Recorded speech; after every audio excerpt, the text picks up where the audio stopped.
حضور اکرم صلی اللہ علیہ وسلم نے اس پیشاب کرنے والے کو پیشاب کرنے سے روکنے والوں کو آپ نے روک دیا، فرمایا نہیں سے پیشاب کرنے دو۔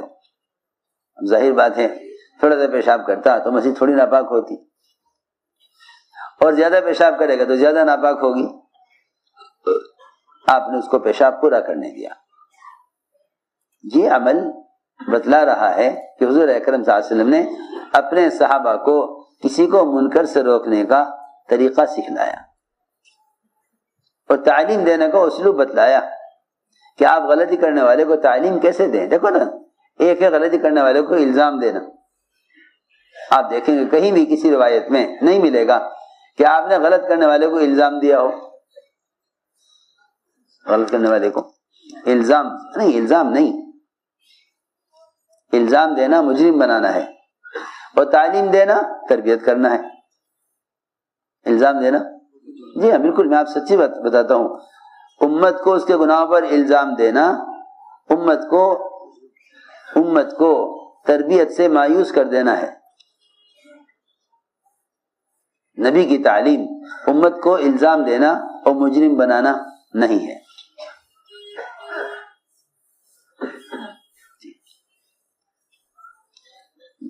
جس نے جتنا بڑا کبیرہ گناہ کیا، جس صحابی سے جتنا بڑا کبیرہ گناہ ہوا، اللہ اکبر، جس صحابی سے جتنا بڑا کبیرہ گناہ ہوا، آپ نے اس صحابی کی اتنی ہی فضیلت بیان کی۔ میں کچھ کہہ رہا ہوں، میری بات توجہ چاہتی ہے۔ جس صحابی سے جتنا بڑا گناہ ہوا، آپ نے اس کی اتنی بڑی فضیلت بتا دی۔ سن رہے تھے؟ اور ہمارا حال یہ ہے کہ جس ساتھی سے ذرا سے غلطی ہو جاوے ہم اسے سب کے درمیان مجرم بنا دیں۔ یہ ہمارا مزاج ہے۔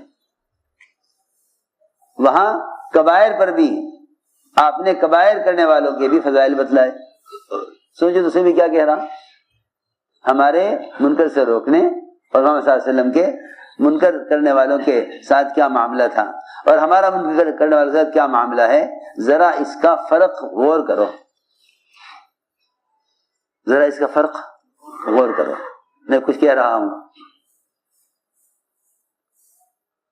ہم چھوٹا گناہ کرنے والے پر الزام لگا کے اسے بدنام کر دیں، مشہور کر دیں، فلاں نے یہ کیا ہے۔ اور حضور اکرم صلی اللہ علیہ وسلم بڑے گناہ کرنے والے صحابہ کے فضائل بیان کر رہے ہیں۔ آپ غور تو کریں ذرا، فرق جو ہوا ہمارے اور آپ کے طریقے دعوت میں، ہمارے اور آپ کے منکر سے روکنے، معروفات پر لانے کا کے طریقے میں جو فرق ہوا، میں آج اپنے مجمع سے اسی کا مذاکرہ کرنا ہے کہ ہم کام کیسے کر رہے ہیں اور سنت طریقہ دعوت کا کیا ہے۔ ایک عورت سے زنا ہوا، رجم کیا گیا، آپ نے کیا فرمایا؟ اللہ اکبر، کسی کی توبہ ایسی نہیں جو سارے مدینے والوں کے لیے کافی ہو جاوے جیسی توبہ اس زانیہ نے کی، عورت نے۔ آپ نے فرمایا لقد تابت توبۃ، اس عورت نے ایسی توبہ کی ہے کہ اگر سارے مدینے کے لوگوں پر اس کی توبہ کو تقسیم کر دیا جاوے تو سب کے جنت میں داخل ہونے اور جہنم سے بچنے کے لیے کافی ہے۔ سوچئے ذرا، غور کیجئے۔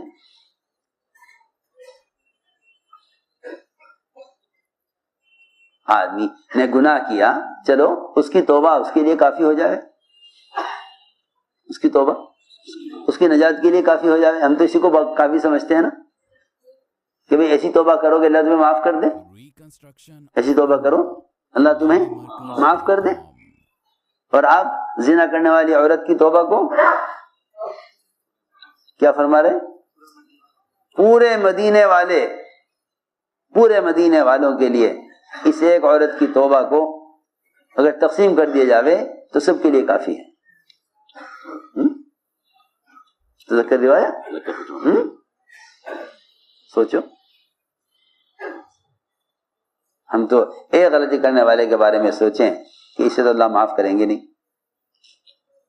اس کی معافی کیسے ہوگی؟ اور وہاں زنا کرنے والی عورت کی توبہ کو پورے مدینے والوں کے لیے کافی سمجھا جا رہا۔ تو میں نے عرض کیا کہ حضور اکرم صلی اللہ علیہ وسلم نے گناہ کرنے والے کی فضیلت کو ایسا بیان کیا تاکہ لوگ گناہ کرنے والوں سے نفرت نہ کریں۔ گناہ کرنا تو اس کے اللہ کے درمیان کا معاملہ ہے، گناہ کرنا تو اس کے یہ کسی آسان بات ہے، گناہ کرنا تو اس کے اللہ کے درمیان کا معاملہ ہے، جی ہاں، اور اس سے نفرت کرنا یہ تمہارے اور مخلوق کے درمیان کا معاملہ ہے۔ اور آپ جانتے ہیں اس بات کو اچھی طرح کہ جو معاملات مخلوق کے درمیان میں ہیں وہ زیادہ اہم اور زیادہ خطرناک اور زیادہ پکڑ کا سبب ہیں بنسبت ان معاملات کے جو ان کے ہمارے اللہ کے درمیان میں۔ اصولی بات ہے، جس کو چاہیں گے معاف کر دیں، جس کو چاہیں گے عذاب دیں گے۔ آپ لوگ کھڑے کیوں ہیں بھائی؟ سب بیٹھ جاؤ، بیٹھ کر بات سنا کریں، ہاتھ باندھ کے کھڑے ہونا ٹھیک نہیں، بٹھا دو ان کو۔ کون کھڑے ہیں یہ؟ بہت توجہ سے بات سنو۔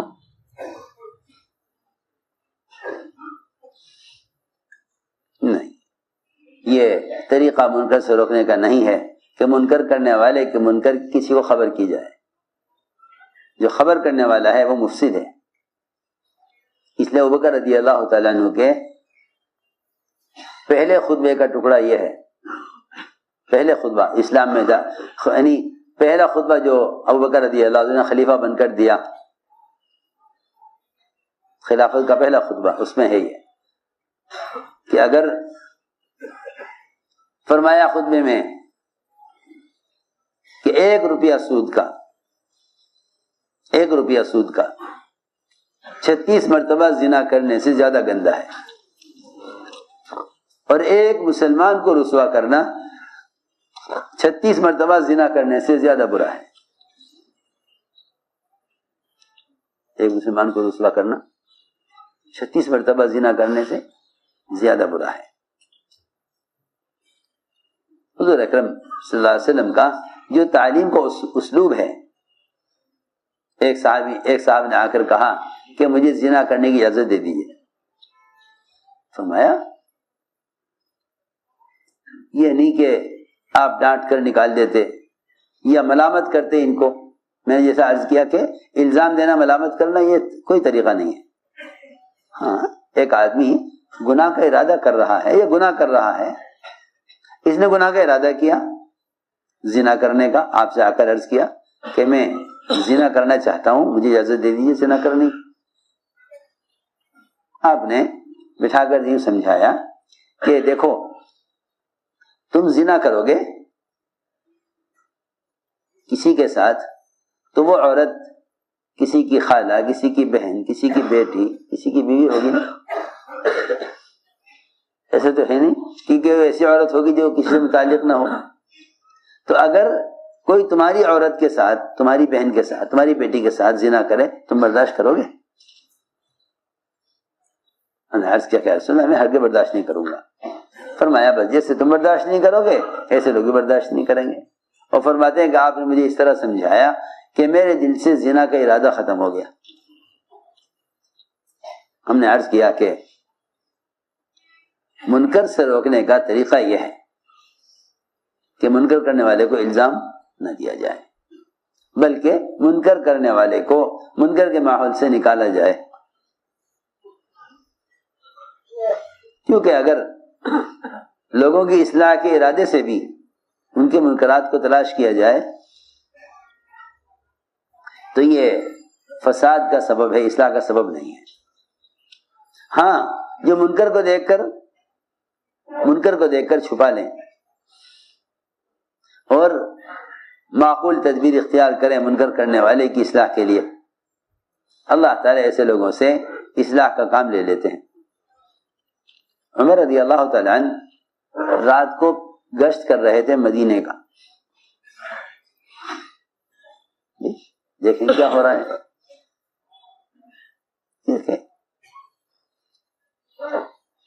ایک ہے اگر منکر نظر آ جائے تو اس کی اصلاح کی کوشش کی جائے.